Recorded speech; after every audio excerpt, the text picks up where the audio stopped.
এখন কিন্তু বেশ ভালো বেল উঠতে আরম্ভ করেছে, আর অবশ্যই পাকা বেল আর পাকা বেলের শরবত খেতে কিন্তু অসাধারণ লাগে, আর বানানোও কিন্তু খুব সহজ। এর জন্য একটা মাঝারি সাইজের পাকা বেল নিয়ে নিয়েছি। এবার এই বেলটাকে ফাটিয়ে নিতে হবে। বেশ মিষ্টি দেখে একটা বেল নিয়ে নিতে হবে, যদিও ওপর থেকে তো সেটা বোঝা যায় না, তবে বেলটা ফাটিয়ে নিচ্ছি আগে। বেলটা ফাটিয়ে নেওয়ার পর বেলের থেকে বেলের যে শাঁসটা রয়েছে সেটা ভালো করে বার করে নেব। একটা চামচ বা ধারালো কিছু নিয়ে চেঁচে সম্পূর্ণটা কিন্তু বার করে নিতে হবে।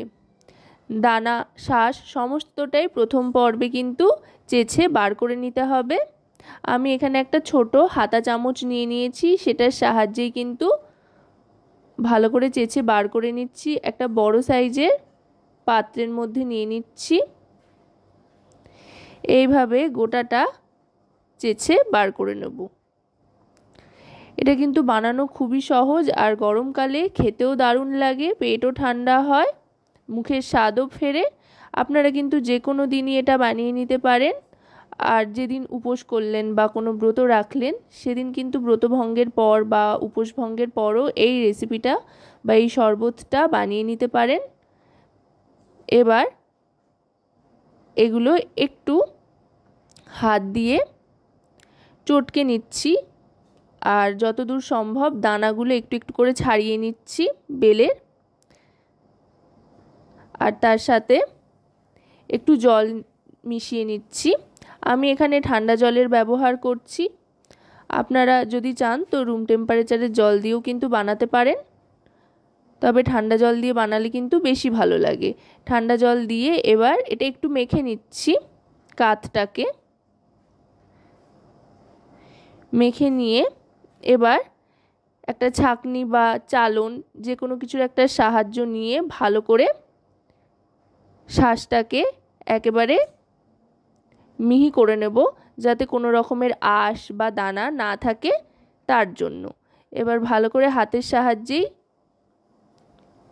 গুলিয়ে নেব, যাতে করে একদম যেটা পাল্পটা, সেই মিশ্রণের পাল্পটা যাতে বেলের পাল্পটা একেবারে যাতে মিহি আকারে বেরিয়ে আসে, কোনো রকমের শাঁস বা দানা না থাকে।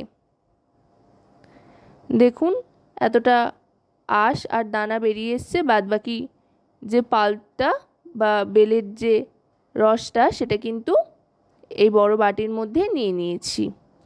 এবার এর মধ্যে পরিমাণ মতো জল মেশাবো আর স্বাদ অনুযায়ী চিনি মিশিয়ে নেব। আশা করব রেসিপিটি আপনাদের ভালো লাগবে। ভালো লাগলে অবশ্যই রান্নাবাটি চ্যানেলটিকে সাবস্ক্রাইব করে লাইক শেয়ার কমেন্টের মাধ্যমে আমাদের পাশে থাকবেন, আর পাশে থাকা বেল আইকনটি অন করে দেবেন সবার আগে সমস্ত রকম রান্নার নতুন নোটিফিকেশান পাওয়ার জন্য। আর যদি রেসিপিটি আপনারা আমাদের ফেসবুক পেজ থেকে দেখেন তো অবশ্যই রান্নাবাটি ফেসবুক পেজটিকে ফলো করার অনুরোধ রইল। চিনি দিয়ে এবার আরেকটু ভালো করে মিশিয়ে নিচ্ছি, যাতে চিনিটা একেবারে মিশে যায়। আর যারা মনে করুন চিনি মেশাতে চাইছেন না, বেলটা যদি ভালো মিষ্টি থাকে তাহলে কিন্তু চিনি না মেশালেও চলবে, আবার যদি একটু চিনি মেশাতে চান তো মেশাতেও পারেন, বেশ মিষ্টি মিষ্টি লাগবে। আর ঠান্ডা জল আরেকটু দিয়ে নিচ্ছি, দিয়ে ভালো করে মিশিয়ে নিচ্ছি। মিশিয়ে নিয়ে এবার এটা কিন্তু আস্তে আস্তে গ্লাসে সার্ভ করে দেব। খুব চটজলদি কিন্তু এই শরবতটা তৈরি হয়ে যায়।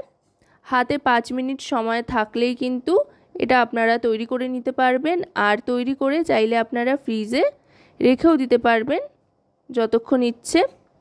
গ্লাসে ঢেলে নিয়ে এবার এর মধ্যে কয়েকটা বরফ দিয়ে দেব। বরফটা অপশনাল, যারা বেশি ঠান্ডা পছন্দ করেন না তারা বরফ না দিয়েও খেতে পারেন, আবার বেশি ঠান্ডা পছন্দ করলে বরফটা দিতেও পারেন। এতে করে কিন্তু দারুণ সুন্দর একটা টেক্সচার চলে আসবে। বরফ দিলে দেখতেও কিন্তু অসাধারণ লাগে। যে কোনো খাবারের ক্ষেত্রেই বা যে কোনো পানীয়র ক্ষেত্রেই পেহলে দর্শনধারী যেটা বলা হয়ে থাকে, দেখবার তো একটা বিষয় অবশ্যই রয়েছে। দেখতে সুন্দর হলে কিন্তু সেই খাবার প্রতি সবার আগ্রহ অনেক গুণ বেড়ে যায়। তো আজকের এই শরবতের রেসিপিটা আপনাদের কেমন লাগলো সেটা কিন্তু অবশ্যই আমাকে কমেন্টের মাধ্যমে জানাবেন। আর তার জন্য যেটা করতে হবে, বাড়িতে অবশ্যই ট্রাই করে দেখতে হবে আর রান্নাবাটির সাথে থাকতে হবে।